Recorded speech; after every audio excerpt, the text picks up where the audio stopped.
Hi guys, welcome to my vlog. And we're inside my room here in Castle Zichang. We're not going to go out today for a tour, but I'm going to take you on a different journey today. We're inside today for two reasons. One, it's quite chilly outside. It's cold. If you look at the weather forecast, it's going to be cold in the next few days, probably until next week, because it's been raining nonstop. Last week we were supposed to have the vlog last Monday. I wanted to begin on a Monday, but it was already raining. It's not good to take a walk down the secret stairway while it's raining, so we had it last Tuesday. Then the rain started last Wednesday, and it hasn't stopped since then. Morning until nighttime, it's raining all day, and according to the forecast, it's going to continue.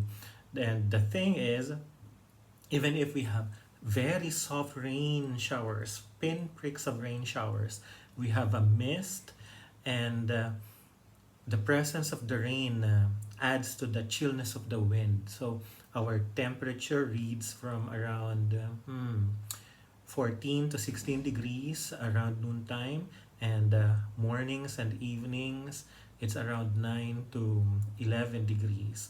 It's better, of course, if you have around 13 degrees at least, but the thing, if it's raining and we're here up in the mountains, so if the temperature reading is if it says that it's 9 degrees, the feel is around the 8 or 7 degrees.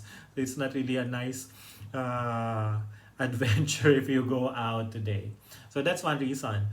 And the second reason is about the vlog itself. So uh, enough with the environment outside. So about the vlog itself, last week we had the first of a series of contents. It's about going around campus and seeing the sights here in Taiwan. And for this week, we began the first of another series. So we're going to alternate that every week.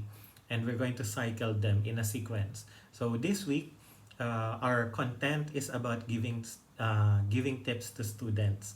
It's not just study tips, but my intention is to encourage students to pursue graduate studies, and of course to pursue their graduate studies abroad, and also to secure scholarships. The third content, we're going to have that next week. It will be interconnected with this one because the topic this one touches on something about international relations, because it's about going abroad, and uh, the intricacies, the basis of the documents that we're going to talk about today are touched upon by nuances in the international relations world. So that's one of the studies in my field, political science. So for next week, the content will be about special topics from my field of study. So for today, we're going to talk about securing three important documents that you're going to need if you plan to study or even work abroad. And we're going to go through, well, I'm going to walk you through the offices that you need to visit in order to secure these three documents. So let's go.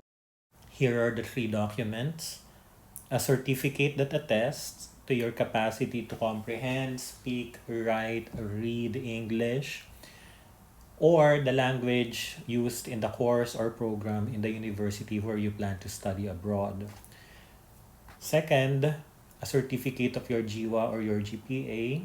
And lastly, the CHED CAV, attested through apostille by the Department of Foreign Affairs.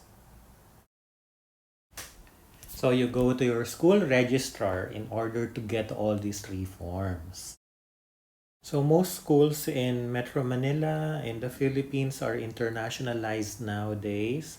So all you need to do is go to your registrar and ask for your certificate of English as medium of instruction. So the school certifies that you were trained to speak English from the school. And for some reason, what if your school can't attest that they use English as a medium of instruction fully in the school? That's one. Though I believe that would be impossible. But sometimes the school that you are applying to would rather have a certification that you took either the TOEFL exam or the IELTS exam. So you have to apply for those. And those two exams are a bit expensive. They range around 10,000 Philippine pesos. In comparison, the Certificate of English as a Medium of Instruction, that's around less than 500 pesos only. The second document, your Certificate of General Weighted Average. This number cannot simply be computed by yourself. You have to request this from your school's registrar's office. The number doesn't immediately appear in your TOR or your diploma. So you request this. Aside from that, if the document will not contain the conversion table of your grades, then you might as well add another request and ask for the grading system or conversion system so that it would be easier for the foreign school to equate your average to their own grading system. For example, if we use a decimal system of 1.0, 1.25, what is the system used by your school, the one you are applying to? Is it A plus, A minus, B plus, B minus? So that they could easily equate your grade to their own ranking. For the last document, while you're still at your registrar, you also apply for a request for a CAV. So your CAV is Certification, Authentication, and Verification. This is conducted by the Commission on Higher Education.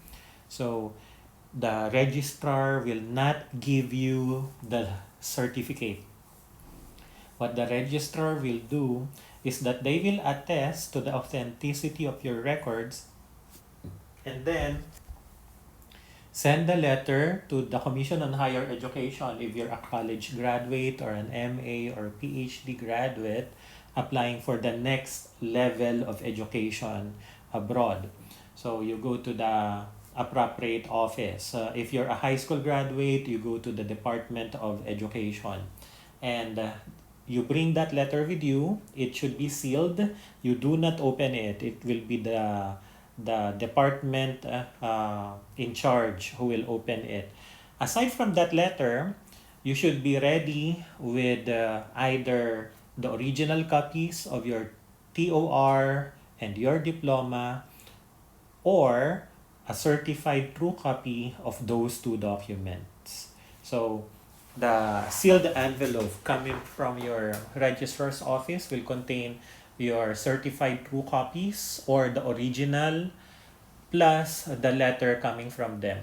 So from this point, it's either one of two options. Either you get the sealed letter, you hand carry it to the DepEd or to CHED, or it's your registrar who will take care of this. So they will be the ones. They will be the one to send it to the appropriate office, and then you will wait for the signal to go to the Department of Foreign Affairs to finally claim the completed set of documents. But the thing is, I chose the first one. I wanted to hand carry them because I didn't want to wait for couriers to take care of this. So I wanted to be the one to go to the registrar, get the form, get the sealed envelope, and then bring it to CHED. Okay, so you bought your sealed envelope from your school's registrar to the Department of Education or the Commission on Higher Education. It depends on which particular level have you already graduated from. And you do not open the envelope, of course, they will be the one to open it. And then the next place to go is DFA, the Department of Foreign Affairs. The thing is, you're undergoing through this process because you're asking for a foreign country which is not under the laws and regulations of our land to recognize your educational achievement, your attainment of a particular degree of education, that you graduated from this particular institution in the Philippines. And in order to facilitate this, your academic documents will have to be attested through CAV by DepEd or by CHED. That's why it's CAV. It's certification, authentication, and verification. So you bought your uh, envelope to CHED. That is what I did. And here's a very important reminder. Make sure that the claim stub that you get from the office has your control number, because you will not be bringing your dossier of documents to DFA anymore. So from CHED, they will do their service, they will authenticate your documents, and then at the bottom of the pile, there will be your diploma and transcript, and above it will be the CAV from CHED. And then you will not bring this to DFA. They will send it forward to DFA, and then you will go to DFA through an appointment. You have to set an appointment. So what I'm showing you guys are my own documents. This is my own dossier.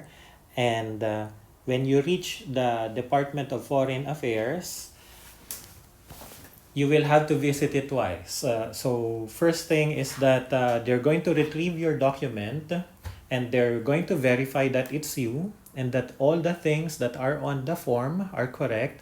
And then you go and pay at the cashier for the service, and then they will give you another date for claiming the final set of your dossier. So if you look at this samples that I'm showing you, you will notice that they are already affixed by a particular seal.